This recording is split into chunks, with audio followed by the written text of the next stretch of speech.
There we go. All right. Welcome, everybody. Welcome all our Torah Anytime viewers. A special thank you to all those that participate in the Torah Anytime campaign, which is a huge thing. And if you didn't, you could still donate to Torah Anytime. There's a few organizations that I promote very heavily because I strongly believe in them. Obviously, Torah Anytime is on the top of that list. There's only a few that I really I'm intimately involved, so I know. So again, if anybody hasn't donated, even though the campaign is over, there's no reason why you shouldn't donate. I was looking and I was actually quite surprised.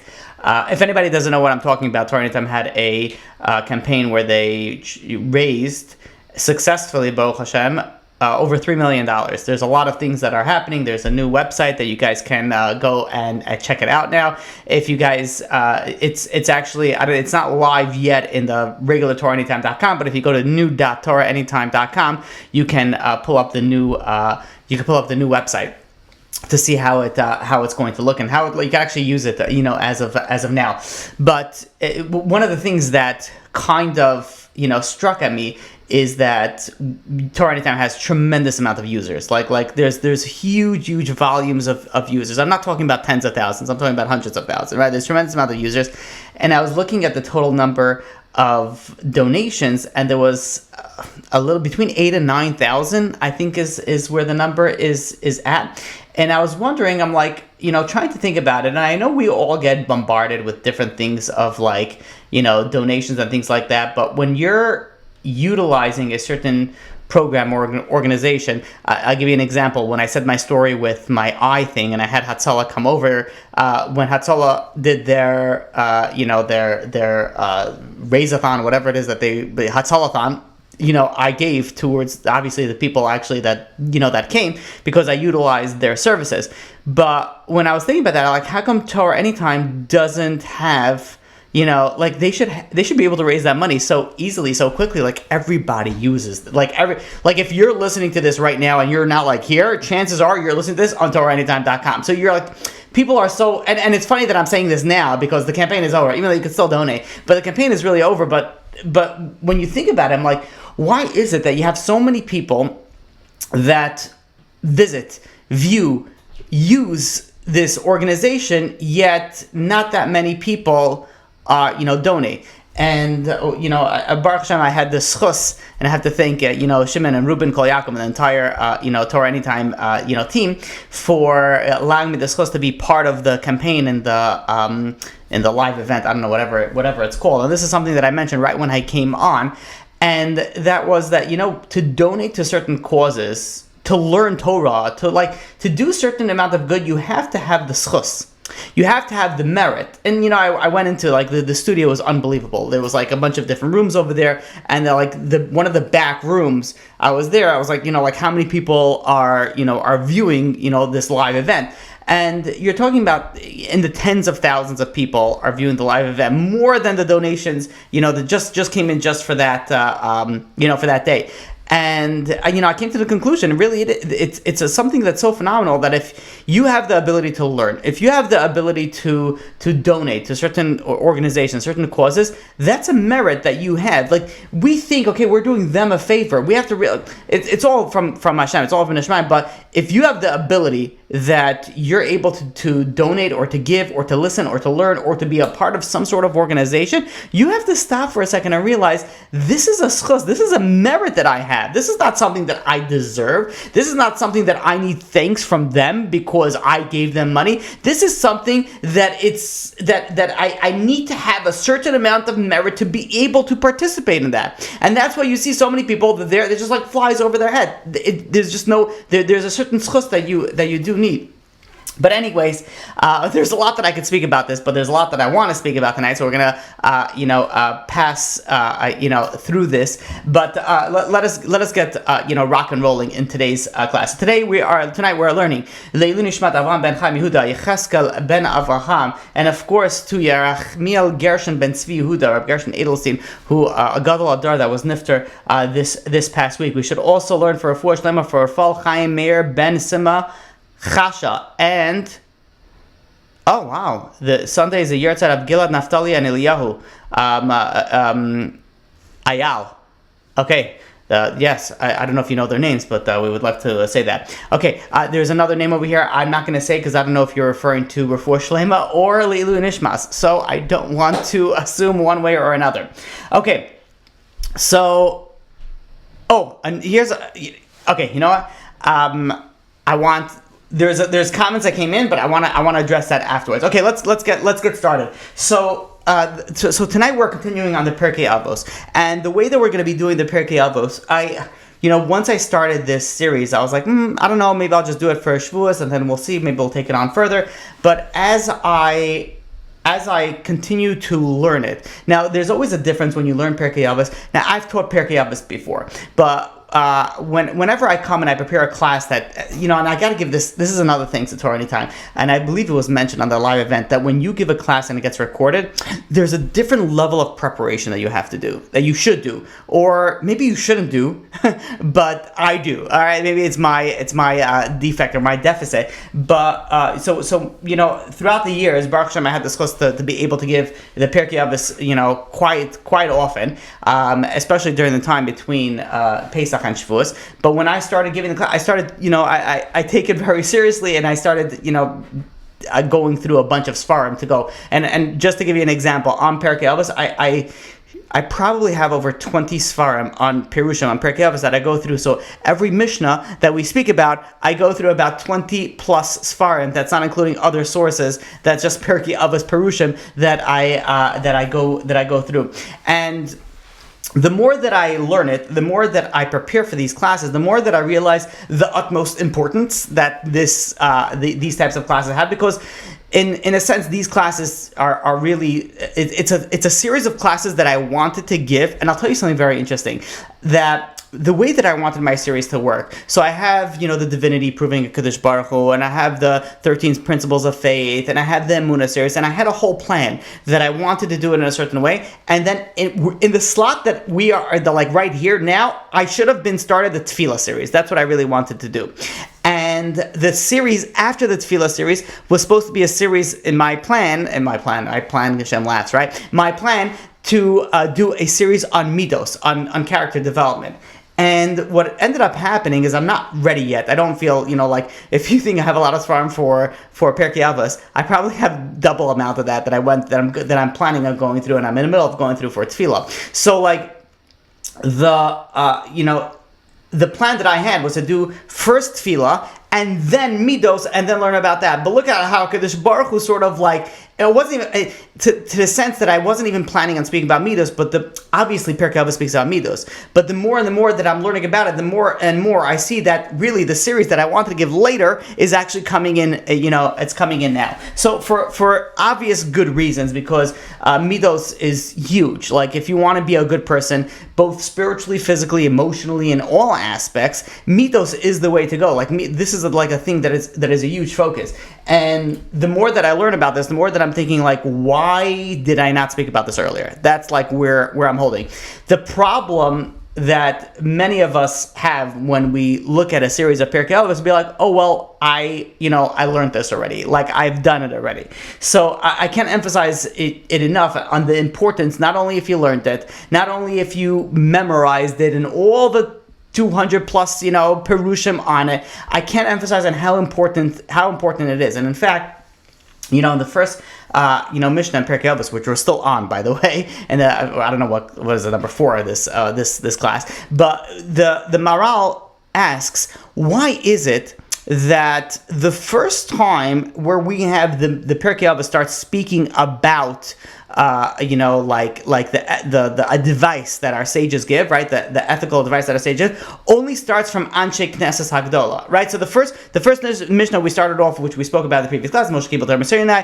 Moshe got the Torah from Sinai, gave it to Yeshua. Yeshua gave it to the Zakanim. Zakanim came to the Nevi'im. Nevi'im gave it to the Anshe Knesses Hagdola. And then the Mishnah says, Hey Mamru, they said Shlosheh Dvarim. So the first part where the Mishnah speaks about the people that gave the wise, it's very interesting. It says in Maral, Maral, you don't see Moshe Rabbeinu used to say, X, Y, and Z. Yehoshua used to say, the Nevi'im used to say, focus on this. The way Pirkei Avot starts is from Anshe Knesset Hagdola. So why is it from Anshe Knesset Hagdola, not earlier? So the Maral answers that the earlier generations before Anshe Knesset Hagdola, before the Anshe Knesset Hagdola, literally the translation would be the men of the Great Assembly. The people got their musar, the ethical, like whatever it is, the word that I'm looking for is directly through the Torah, meaning that they were on such a high level that they didn't need people used to like to, now we have guidance and how we have to focus on what we have to do. You go and you speak to a gadol, so you have to focus on this. There was a point in time where the Klal Yisrael was on such a high level that they got that directly from the Torah. But by the time the Anshe Knesset Hagdola came around, the generations were, there's something called Yeridas Hadoros, that every generation slowly, unfortunately, we go further and further, we fall further and further away spiritually to the level that we have. And that's why you look at, like, let's say, for example, Rav Gershon Edelstein that was Nifto, now at the age of 100, who do we have like Rav Gershon Edelstein? He was a Rosh Yeshiva of Panovich. Who do we have in that level? We lost Rav Chaim Kanievsky last year. Who do we have in those levels? At every generation, we feel like we lose more and more. Of course, we have Gedolim, and of course, we have people that we could look up to, but to the same level that we used to have, it goes slowly down. And that's why by the time the Anshe Knesset Hagdola came, there was a need to now I have to direct you. And by the way, if you want to know when Anshe Knesset Hagdola came about, this was founded by Ezra. So this is, you're talking about in the time of the beginning of the second Beis Hamikdash, the beginning of the second temple, is when Anshe Knesset. This is when Pirkei Avot started. Was the beginning. Well, I said started when the first guidance that came out by the people, obviously was through the Torah, and obviously was all Torah Misina, which is something that we spoke about before. But that started by the beginning of the second Beis Hamikdash, because we were already going on a lower level. So what does this tell us? This tells us that many times you have people that think, okay, I don't need extra learning in this area. I learned already Pirkei Avos. I'm good in this area. I don't need to learn about this. If from the time of the second Beis Hamikdash, people needed it, guess what? You need it. If you're listening to this, you need it. There's no no. And if you're not listening to this, you probably need it even more. All right, that's the highest level. Like what they say. How do you know who's going to be a good teacher or who's going to be a good leader? The people that don't want to be don't want to be teachers. The people. Well, I shouldn't say that. People that don't want to be leaders, but they get appointed leaders, those are the good leaders, right? Those are the ones. The people that want to be leaders, those are the ones that, we don't need you. You're like, we're going to get someone else. And that's why, people are asking, so who's going to be the next gadol? Like after Rab Gershon, Rab Gershon Edelstein was like the de facto gadol Adar after Rab Chaim Kanievsky was nifter.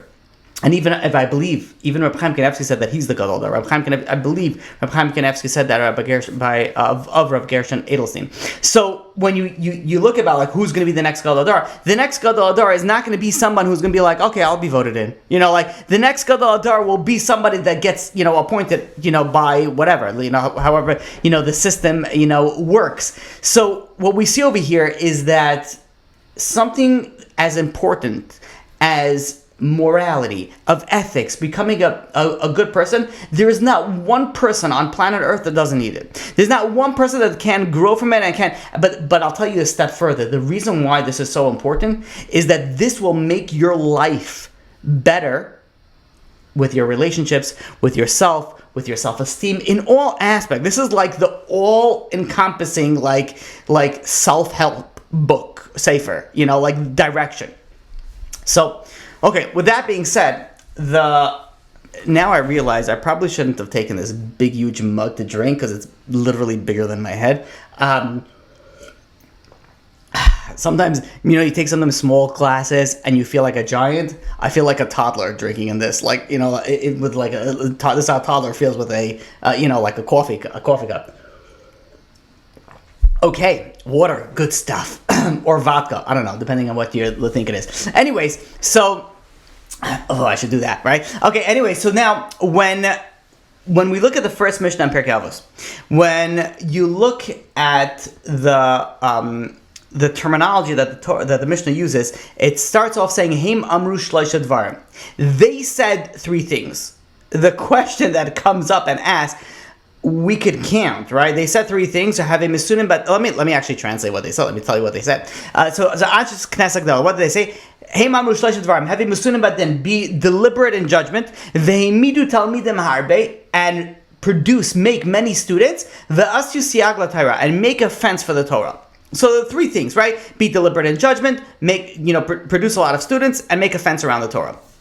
But the question that gets asked could be like, if you're telling me, okay, there's 48 ways to, receive the Torah. There's 48 ways to get the Torah. I understand you have to put the number out there and be like, okay, so I can know how many there are. But if you're talking about like 1, 2, or 3, like, I can count. I can see it. I don't need to be able... You don't have to tell me, oh, by the way, they said three things, and these are the three things. Just tell me the three things. I can count. I can see it. It's three things. So rather, this is an important lesson that the Mishnah is teaching us, is that generally, the way that Pirkei Avos works is that every Mishnah, generally, there's always exceptions to the rule, are focusing on a specific lesson. And they're all, even if they tell you a lot of things in the Mishnah, it's focusing on one thing. But over here, when it's saying three separate things, it means that these things are not necessarily connected. These are three things that the Anshe Knesset Agdola, they came to the conclusion these are the things that people need to think about, need to work on, need to focus on. Now, when you come and you think about it, right? You're talking about leaders of generation that among them there were many prophets. You were to ask them, okay, give me the three top things, like what should we focus on? Would this be your three top things? Like having misunim badim, be deliberate in judgment? Really, to be deliberate in judgment is something that is for judges. Ve'amidu talmidim harbe is for rabbis. Ve'asu siag laTorah, okay, that technically for everybody, but like, would this be like the first Mishnah? You think about that? You ever thought about that? You open up Pirkei Avos, you open up the Book of Ethics, and the first Mishnah seems like, all right, this is, is it really related to me? Whatever. Okay, fine, for the judges, for the rabbis, this Mishnah is for them. Let me skip on to the next one. And we kind of like skim through, to the next one. But there's so many important lessons in the first Mishnah that we have to really delve and we have to really focus. Now, the first part, having misunim badin, to be deliberate in judgment, in judging, this is something that there is two aspects to look at. There is the aspect in judges. Really, it's meant for judges, right? A judge comes to the case, be deliberate. What does be deliberate mean? It means don't jump to conclusion. Focus, look at all the evidence, and then come to your conclusion. Don't just jump to it. And then there is also a personal judgment, because everybody judges to a certain extent. Now, the way that I planned, so just give you a little bit of background for all those who don't know my process. So what I do is the way, how do I prepare a class? Is I gather a bunch of information, right? Most of my stuff is not my chedushim, right? What I do is I gather a bunch of information. I look in a bunch of svarim on a particular topic, and once I get that information, so I put it in my notes, right? I have a whole slew of notes of all the information that I gathered. So I have all this information in my notes, and now comes what I feel is sometimes the hardest part, is organizing it.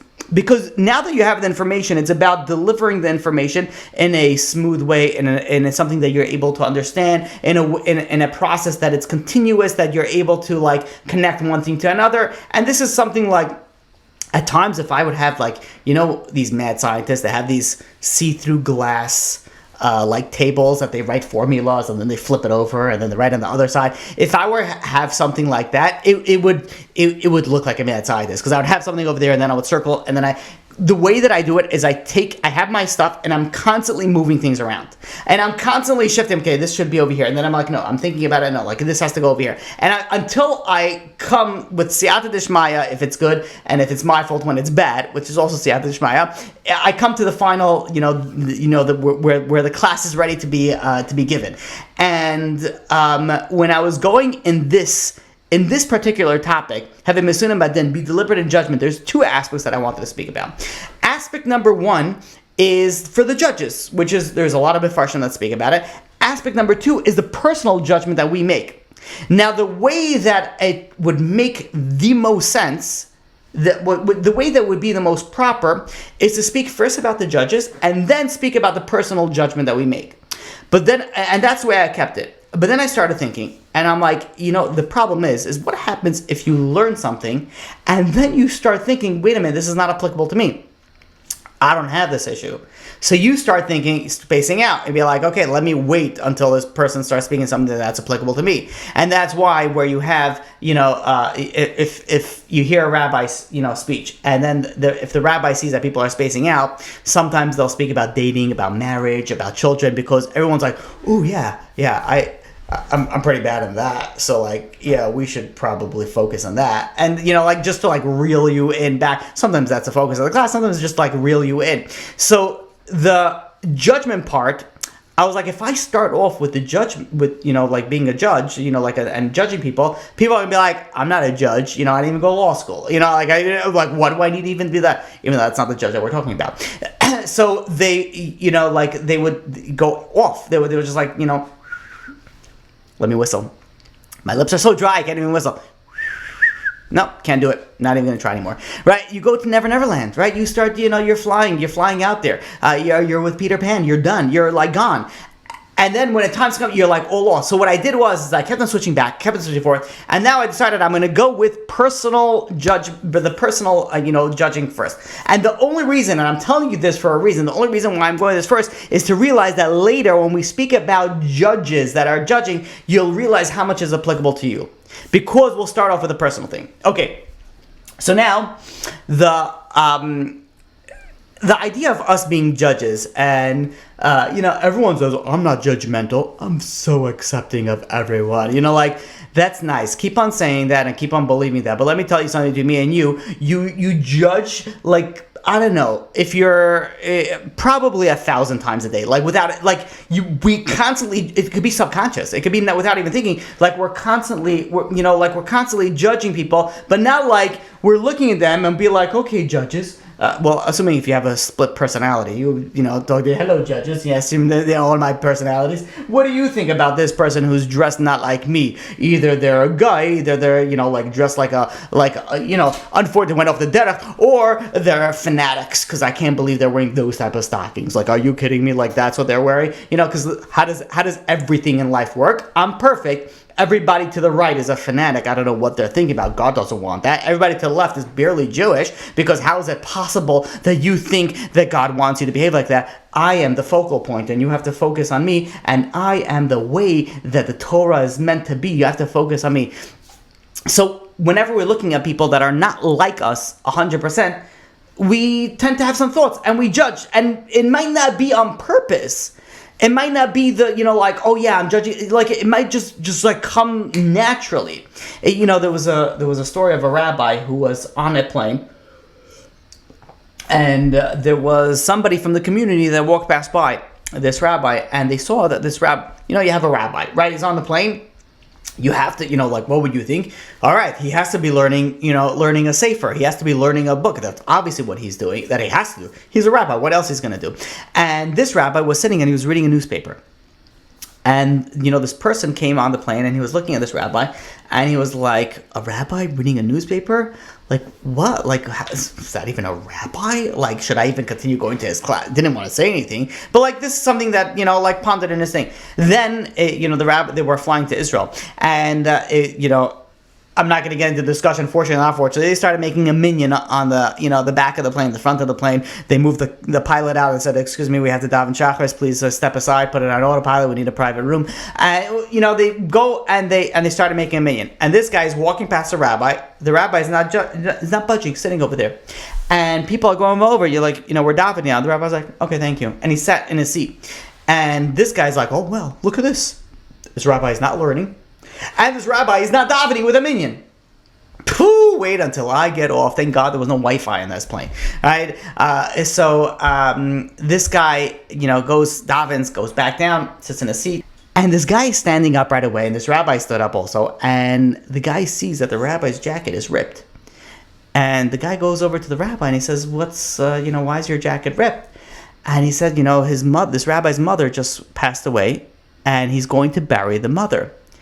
And this guy suddenly, like, it suddenly hit him. He says the rabbi is an onan. The rabbi is not able to pray, is not able to learn, he's in the process of the Avelis where he's not allowed to do these things. He has to go and he has to wait until he buries it. And he was thinking the whole time, oh my gosh, I thought this rabbi was no longer a rabbi. In his mind, he was not going to his classes anymore. He was not even a rabbi anymore. How could he even have a position in the community anymore? He was going through so many judgments that he had already. And the scary part is those judgments actually led to actions. There were actions that were going to come out. Like, he wasn't going to classes. He was going to eventually, by accident, maybe a mistake, maybe he shouldn't have said it, like type of lashon hara that would have ended up passing on to other people. You know, like I was one time in I was in a Shabbaton, and we were in a hotel, and some guy, you know, like, and I was giving a series of classes, and this guy comes over to me after the Motzei Shabbos, and he comes over to me and he says, you know, because I used to speak a lot in a certain particular community, and that's what the Shabbaton was, and he was like, you know, I never really liked you. And I'm like, nice to meet you too. Yeah, that was good to know. And I'm like, go on, you haven't got my attention. And he says, I don't know, yeah, you gave classes, I never showed up, I never came, and I don't know what. And I said, you know, like, this past Shabbos, you know, like, I came to your classes, and you know, I wanted to tell you I really like you. So you know, in my mind, I was like, think you want to be my friend? You know, like, you know, I was like thinking about, I'm like, I didn't tell this to him because it was, you know, like, it was very nice of him to say certain things. Other things was kind of nice. I don't know. I get whatever. But then I was thinking, like, this is somebody who, like, initially he had for reasons, you know, I don't know. He didn't share that with me.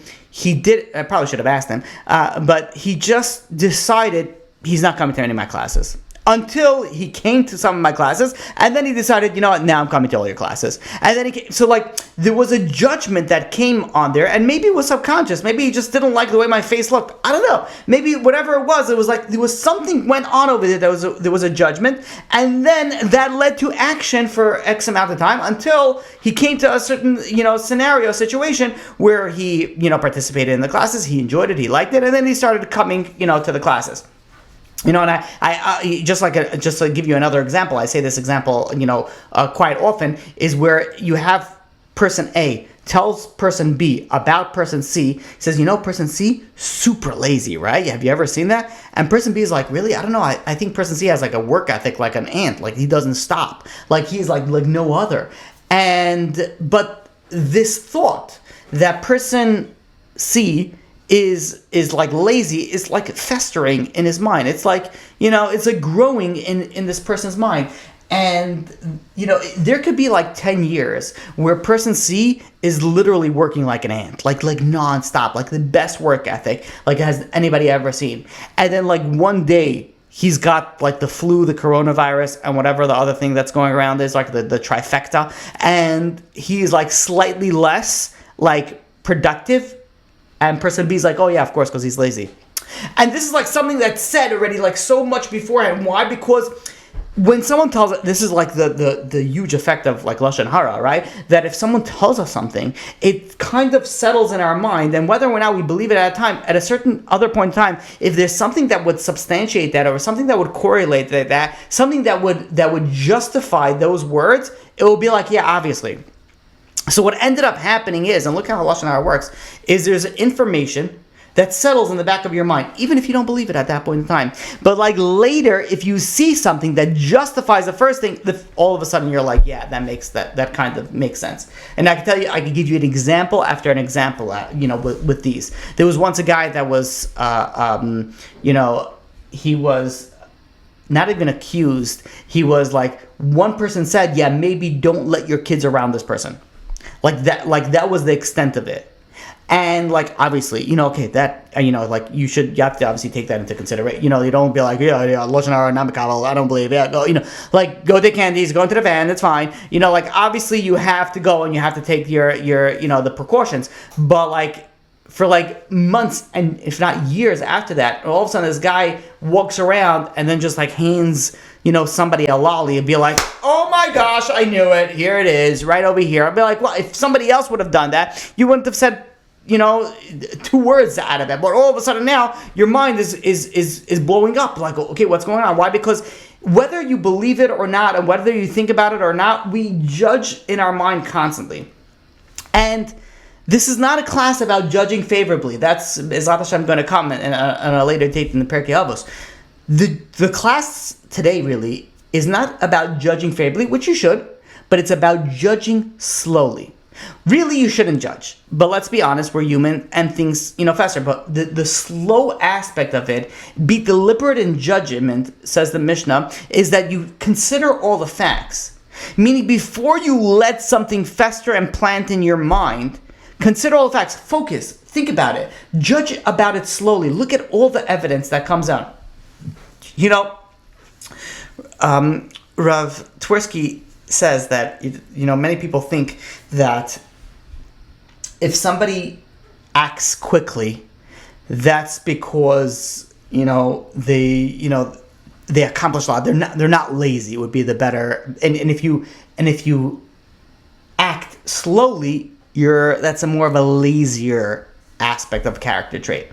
But really, it's the other way around, and it can be the other way around. Some people can act quickly, come to conclusions very quickly because they're lazy, because they don't want to deliberate, because they don't want to think about it, about what really the situation is. And that's where they come to a conclusion. And rather, somebody who is not lazy is somebody who goes and kind of, focuses on all the evidence and tries to come to the right conclusion. There is a great balance that we have to have. At one point, you have people that make rash decisions very quickly, just go just off the cuff. And then you have the overthinkers that will take them about 1.5 years to make a decision, of X, Y, and Z. So you have one guy who will make a decision within a split second, and you have another person who will make a decision in a split year. About a split year, they'll make the same decision, but it'll take them about a year, to do that. So it's the center. You have to have the right balance. You have to know that you can't jump to the right conclusion. You can't jump to the conclusions so fast. You have to look at all the evidence, but at the same point in time, once you have all the evidence and you have the conclusion, you have to go and you have to pull through.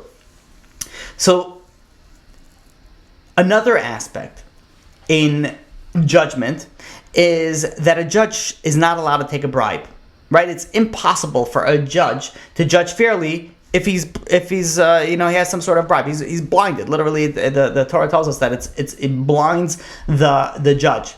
But what about our own personal decisions? How many of our own personal decisions tend to be bribed by our own gratifications, by our own pleasures, by our own rationalizations? We have, have you ever came to a certain, I don't know, you want to buy something, right? And it's really expensive.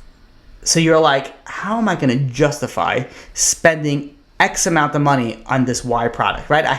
How am I going to buy $1,000 dress, right? Because I'm a man. I shouldn't be buying $1,000. But you guys, right? So why should you guys be buying $1,000 dress? Why, so I really need it. Why do you really need it? There's going to be weddings, and I need it for the weddings, and that's why I need it for the wedding. And, but really, $1,000? I can't. But you know what? It's for my health. It's my emotional health. This is my therapy. My therapy is swiping the credit card so sparks fly out. That's my therapy, right? My husband, he'll take care of the bills for it. But would you rather pay it to the therapist, or would you rather pay it to Saks for that? It's therapy. After all, it's therapy. So we justify. We have things that we justify, and we say, oh yeah, you know what? We need this, and we came to some sort of. This is rationalization. Is this not bribery? If you stop for a second, think about that. We have to come to some sort of conclusion, a judgment. Should I get this? Should I not? Should I say this? Should I not say this?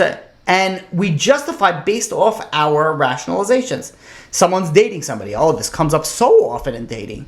If someone's very good looking, very pretty, if they're at bad midos, they kind of okay, but there's other things that weigh out. And, if the person has a lot of money, be like, Okay, fine. They look like an elephant, but I'm saying, but they could pay enough money that they could look like a good monkey. So you start rationalization. You have all these things and they come from a good family. So of course, so what happens? We're judging right then. You're sitting. If you think you don't judge, if you have ever gone on a date ever, you've judged, right? Because at the end of the day, that's where you are. You're at Your Name Got Talent. That's what you are right here. I'm like, are you going to go to round 2? Let's see. Like, perform for me. What's your talents? What do you have over here? And then you look, and then you see what you guys can do. I'd be like, well, you could juggle, but you don't have good humor. You have, good midos, but you look a little bit like a horse. So we have these different things, and we're sitting here, and we're judging. And when one thing sticks out, we tend to forget about everything else because we're rationalizing, but it's okay because, X, Y, and Z. But it's okay because, he's going to take care of me. She's going to, we have rationalization. This is bribery. We're judging, and it's bribery. Where we're bribing ourselves. Now, is it bad? Is it good? I'm not going to say that's it. But at least you have to know about it. You have to be aware about it. And this is not only about judging others. How many times do we judge ourselves? How many times, some people grow so much. They succeed so much in their life. But they're always looking at their deficit of what I haven't done. On the flip side, you have people that have fallen so much, but they focus on the little things that they've done. They haven't kept Shabbos, they haven't kept kosher, they haven't learned their class, but I gave charity. $18 Torah Anytime. Yeah, I'm pretty sure, Hashem's going to open the doors to heaven and be like, $18, that's high. High for you, come right in. We judge ourselves in both ways. And we have to know where and how to judge ourselves correctly. The Mishnah says, "Have a mesunim, but then be deliberate in judgment," meaning that initially thoughts come into our mind, judgments come into our mind. We come to some sort of conclusions, some sort of decisions, some sort of conclusions. But many times that is hastily, that is quickly. Many times it's inaccurate because we were bribed. Many times it's inaccurate because we rationalized. The aspect of rationalization, there was this huge Ponzi, scheme artist, I don't know, whatever you call them, stole billions of dollars. And, he had so many interviews. And he ended up giving so many rationalizations for stealing. So the way Ponzi schemes, work is that they're supposed to take money, they take people's money, and they should be investing it and then giving the profits, the dividends, depending how the structure is worked out, back to the the person, the investor. And what Ponzi scheme art, I don't know if they call them artists, whatever it is, but what Ponzi scheme disasters people do is that they take the money, and then instead of paying back the investors, they started paying back the other investors. So they're circulating the money. So people see oh my gosh, he's making so much money, and they give him more and more money. So when they interviewed this this person in prison, he gave so many rationalizations. He literally took people's money and he gave it away to other people.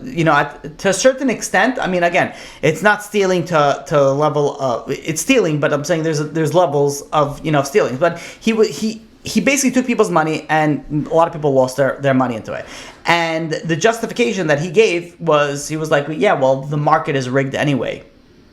So what does that have to do with you? No, it's all did I really do something bad? And then he goes and says, I tried to give the money back. I wanted to give the money back. They didn't let me. They said, no, we're family, we're friends. You're not going to invest my money. And, I wanted to give it back. And they forced me. How am I supposed to do? And then he goes and he says, it was their fault. Why do they trust me? And I'm reading this. I'm like, what do you mean? Why they trust you? You're literally, that's what you're presenting yourself as. You're presenting yourself as someone that should be trusted with money. That is your profession. That is what you do, right? It's, imagine going to a therapist, and the therapist was a psychopath, and be like, I don't know why they came to me.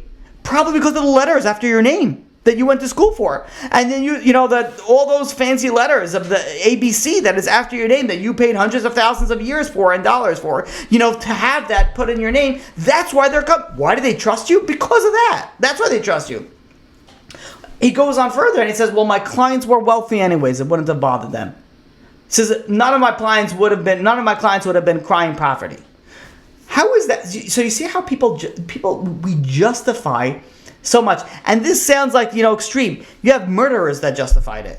You have people that do the worst thing and justify it, and those are extreme cases. But when we look at our own life, we justify so much. If you would break down your own life, you would see how much you justify yourself for all these different things that you do. So we judge and we judge and we judge. And really we shouldn't judge. But if the truth of the matter is we're going to judge, at least be slow, deliberate, but in judgment. The Meiri says in regards to judges, if something is unclear, if you're not sure of something, whether it's in your personal life or whether you're judging a case, you're a judge, you should obviously postpone the judgment until the verdict is clear. That's obvious that you have to do it. That's not what the Mishnah is telling us. The Mishnah doesn't need to tell us that, if you're not sure about the conclusion of your judgment, don't judge yet. That's obvious. What the Mishnah is telling us that even if it's clear, even if it's very clear the judgment that you're making in your life or the judges are making in their, court case, even if it's a clear-cut case, do not rush. Says the Meiri. That is what the Mishnah is telling us. Do not rush. Focus. Look. See if you're really making the right decision. And the Meiri goes on and says something fascinating. He says that, an upright person, he would feel the outcry of the oppressed person. Meaning the someone that's a good person. Generally, they vote for the underdog, right? If you look at the war, let's say Ukraine and Russia, why are a lot of people pushing for Ukraine? They're the underdog. Okay, maybe Russia went and they preemptively went in a strike on their thing. Okay, you have different reasons for that. And I really don't listen to the news. I really don't know what's going on. And this may not even be an issue. I don't even know. Ukraine might not even be it might be part of Russia for all I know. That's how bad I am with with news. So. But in a sense, why is it that we focus on the underdog? Because we're good people, right? We're good people. We want to fight. Why is the underdog? No, we don't want the underdog to. Many novels, many I don't know even what are they called? The people that make movies, the scripter, the people that write, whatever, right? The people what do? They make the audience or the readers this is the underdog, and the underdog is going to win at the end of the thing. Whether it's football, whether it's fighting, whatever it is, they're going to win. They start off low and they end up because we fight for the underdog because we want the underdog to win. So what happened if you have an upright person and there's someone that comes into the court case? And they give this certain, judge, the case presents themselves, and you're like, okay, but this guy, what a nebuch, obviously my vote is for this person. On the flip side, let's say you have someone with a twisted mindset. That person would look at the person who is the aggressor. And he goes, wow, look at this aggressor. His wife is not listening to him. And after all the beatings, she's still not listening to him. After all the time, after all the stairs that he pushed her down. How hard it is to push up? He's I feel, so if you have a twisted mindset, you're going for the aggressor. If you have a right mindset, you're going for the underdog. So you're sitting over there. So automatically, your mindset gets pushed to one side. That's why the Mishnah cautions the judges and our people also. We see something, we judge something almost immediately without looking at all the evidence.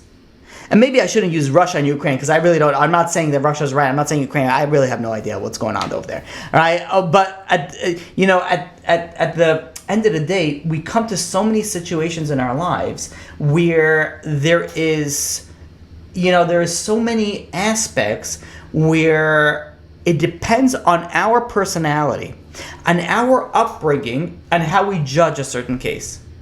If somebody was in an abusive relationship, even slightly, and they hear about even a trigger word of an abusive relationship, they would automatically side with that person. There's no question, of course, based on and that's why the Mishnah is telling us, be deliberate. You have to take your own history and put it on the side and look at really the facts at what that's standing in front of you. I'll give you another example. You look at liberals, right? Left people more towards the left. They consider themselves really good people, to the point that they accept everyone. right? It's everyone should be accepted the way that they are, right? The way that you are, I will accept you. You identify as a cat, I will meow at you. Like I'll pick you up by the back of your ears, whatever you want, because I am a good person and I identify with your needs and I am amazing and I have an ego and I love everybody and I blah blah blah dot dot dot dot dot. I everything. But in essence, the liberals are the biggest hypocrites. They are the biggest hypocrites because you know who they like? You know who people that think like them. What happens if you have someone who's a lover of Torah, a lover of Hashem, who goes and says, wait a minute, this person cannot identify as a cat or something else, whatever, of a different opposite gender or of the same gender, because that's not the way that the world works. I identify as somebody who identifies a cat as not a cat, as a human being. What would a liberal person come and say to me if I tell that person that he's not a cat, he's a human being, and I'm a mean person, I'm an aggressor, I am, a bunch of bad words they would throw at me. So meaning that you're not accepting of it. Why are you not accepting of me that I don't accept of you and I don't accept of that person? If you accepted that person, you should be accepting of me. I have my own mindset. You should be very accepting of me. Why you have a mindset, like you're accepting of the other person? And that's why the hypocrisy is so disturbing to me, because they consider themselves the greatest people, the best people, the most accepting people, but only if they believe in themselves. Only if they have themselves. America, look at America to this day and age, is so split between Republicans and Democrats that it was never in the history of America was like that. It was never so split. It was never so that you have one fighting for the other. You have the conservatives, you have the right, you have the left, and they're fighting against each other so much. And what's bothering me, you have people that they think of themselves as the greatest gift to humanity and the greatest, the lover of all mankind.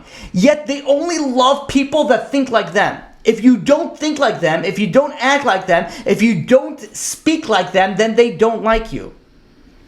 You look at it, what bothers me, you look at, for example, CNN. I don't know, I probably say Machshemam, whatever. You look at a news organization that is obviously very left, very, very liberal. Again, my knowledge in this is not, I don't delve a lot in this. And this is based off I may be wrong. I don't think I am in this scenario. I may be wrong in many other things. But in this scenario, I don't think I'm wrong. But because I don't focus a lot on the news, I want to give that little,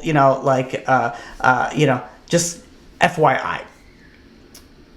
People that they're very left, they're very liberal, they're very well accepting of everybody else.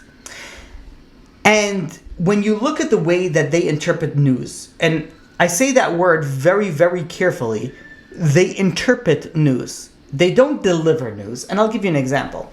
Recently, there was a terrorist attack not recently, I don't know, maybe it was back in April of last year, so maybe almost a year ago, where a family or part of the family, I don't know all the details of it, I apologize for that, were murdered in cold blood. How did CNN present this news? In a shootout between the Palestinians and the Israelis. Shootout. There were children. I believe there was a mother and children that died. They did not have guns. They did not shoot back. If a shootout is happening in one direction, that's not called a shootout, right? That's called a terrorist attack or murder in cold blood. But yet, how did CNN decide to go and it's a shootout? It's a shootout. And not only that, there was somebody that came on. Again, I don't have all the information. I probably should have looked at all the information, but this is something that I heard about today, and this is why I'm bringing it up. There's a lawyer that's suing now, or there's a group of people that are suing CNN. They're suing CNN for defamation, whatever it is, a bunch of things that they're suing them, and be like, how do you call it a shootout? How do you do that? And then they came out with an apology. They came out with an apology afterwards. Oh, it wasn't a shootout. It was really like a one-sided attack. It was a straight-out terrorist attack where you had a person came and murdered innocent people. That is called terrorism, and it was for terror. Why can't you say it like that? Aren't you a good person, a liberal? Aren't you loving of all men? Then why is it and how is it that you can selectively decide what to listen to and what to not? Because in essence, the truth of the matter is that the liberals, they're not good people. They tend to think that they're good. Because you want to know how you're a good person? If you listen to God, that makes you a good person. You listen to your own mind. What a liberal thinks. A liberal thinks, okay, this is what I think is right, and this is why they do it. And that's why it's right if this person decides he wants to be a man, he wants to be a female, whatever it is that he wants, that's according to him. He wants to be a cat, you have to, to identify him. Oh, this person, he loves Hashem, he loves the Torah. Oh no, this we're not going to stand for. Like, no. Like, that doesn't make you that makes you a bad person. You don't listen to the Torah, you don't listen to HaKadosh Baruch Hu, you don't listen to God. That doesn't make you a good person. That makes you a bad person. So here you have somebody that is judging people left and right. And they think that they're coming to the right conclusions. But what conclusions they're coming from? They come from their own conclusions, things that they made up, and things that are so obvious. You could see how blinded and how bribed we can be. Where you have news anchors, that their job is to tell you the news. Their job is not to tell you what they think of the news. Their job is to deliver the news. This is what happened. But what happens when you have somebody who gives their own twist to things? That's because they judge the situation, and this is what they decided. Why is it that in the CNN world, Palestine is considered the underdog, and Israel is not? Like, literally, the attacks happen one way. Imagine this scenario came to court, in a family court, where a husband is beating a wife, and the husband is known as the Nebuch. Like, she made him because, she was planting some plants where his gaming system is. She was settling in the area that he paid, are you kidding me? Weird this, and how do people come to the conclusion and be like, this is right? I come to, why? Because we bribe ourselves. We justify ourselves. We listen and we hear what people say and we come justify. Can you blame the entire world for listening to CNN? They don't know two things about it. CNN you could blame. The world, can you really blame? They don't know. This is what they hear. Someone from, Arkansas. Someone from Kansas. Granted, before you judge, you have to be deliberate in judgment, but this is the information that they're given. So we see over here that the information that is given to us, we are constantly judging, and we're constantly coming to conclusions. And not only that, we come to such scary conclusions. You look at somebody who's a liberal, who's a left, they think they're a good person. How scary is it for us if we come up after 120 and we think we were such a good person? We were great. We did X, we did Y, we did Z, we did everything what we thought the Torah meant for us. But we come up over there and be like, the Shebach will be like, wait, you think you're a good person? Like, look at what you, and he shows us the real you. He shows us the real us of what we really did.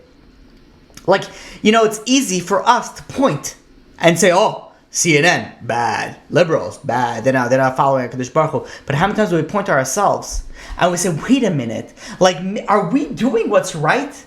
Are we focusing, or are we so prejudiced? Are we so bribed that we come to some sort of conclusions that just like CNN thinks that they're right, and just like liberals think that we think we're right also? Says the Mishnah, having misunim badin, be very deliberate in your judgment. Look hard. Look hard at how you come to your conclusions. Do you really come to the conclusion that you're really a good person? Are you really a good person? Maybe you are, but maybe you're not. Maybe there's something that you can improve on. Maybe there's something that you could focus on, but the moment that we judge ourselves to the aspect that we are very quick and haste to judge, we very, very often come to the wrong conclusions.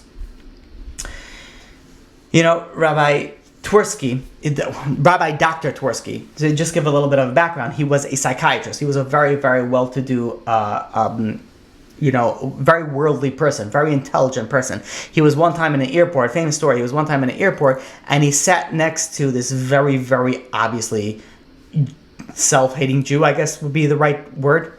And this guy does one of those, I don't know what it's called, the up and down look. I'm pretty sure women have a terminology for it, but it's like, maybe it's a once over. They're like, you do like the, and then all of a sudden, this guy starts speaking in fluent, he starts speaking fluent Yiddish. How is it that you people, you go over here and you dress like the olden days, and you go over here and in fluent Yiddish, he's going, and you're back in the medieval ages, and what is this? Is this Purim for you over here? Look how ridiculous you look. This is an embarrassment for the Jews. Why don't you dress like a civilized being? And Rabbi Twersky, which, unbelievable, so amazing. I wish I could be there for the story. He looks at this person and he says in a perfect English accent, he says, I fail to understand what Art's saying. Is there something that's bothering you? Perhaps you're mistaking me for somebody else. And he looks at him and says, you do realize that I am Amish, don't you, right? This is a traditional mode of dress that we have preserved throughout the generation. And he's speaking to them in this Amish English accent.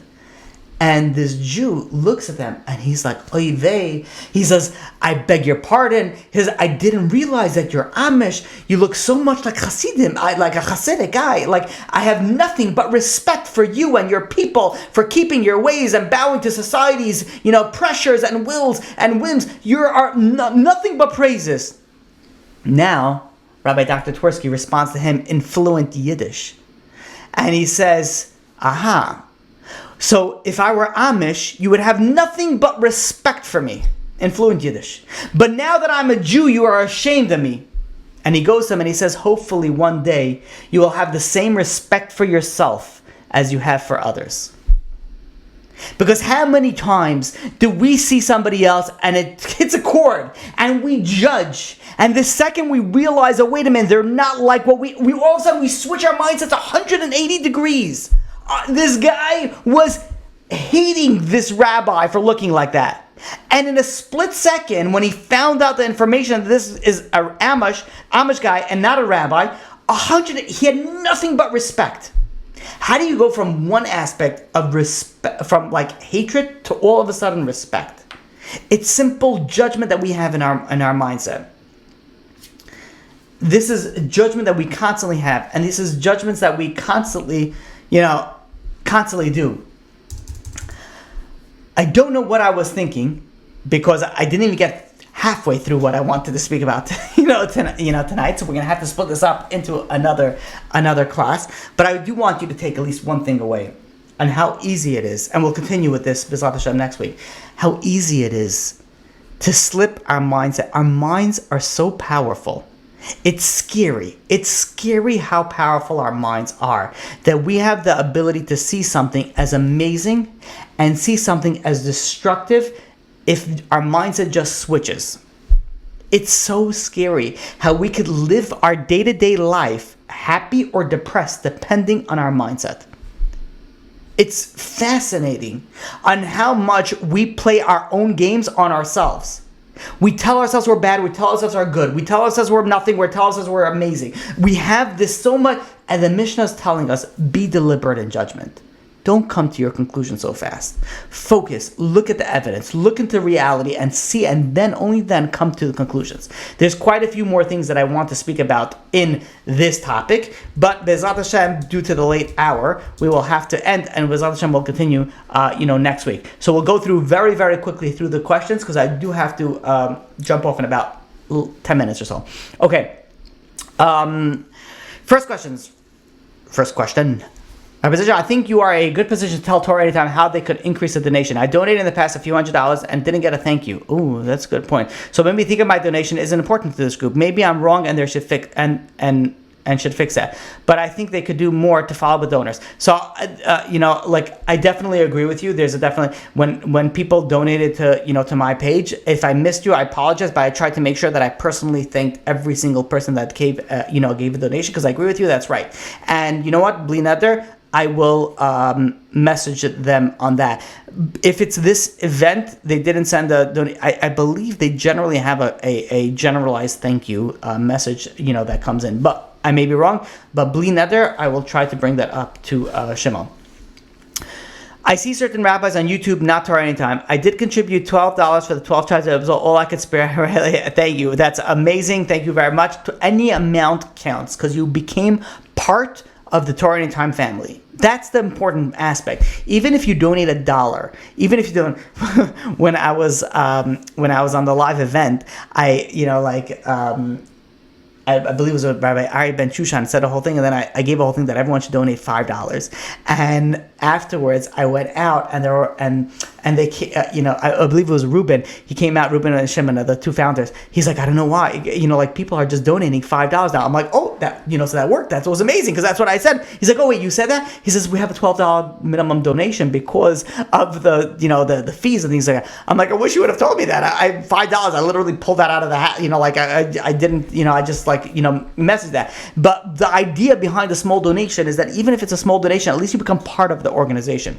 That's why I love, let's say, for example, daily giving. Daily giving it's even a small, you become part of so many organizations. Okay.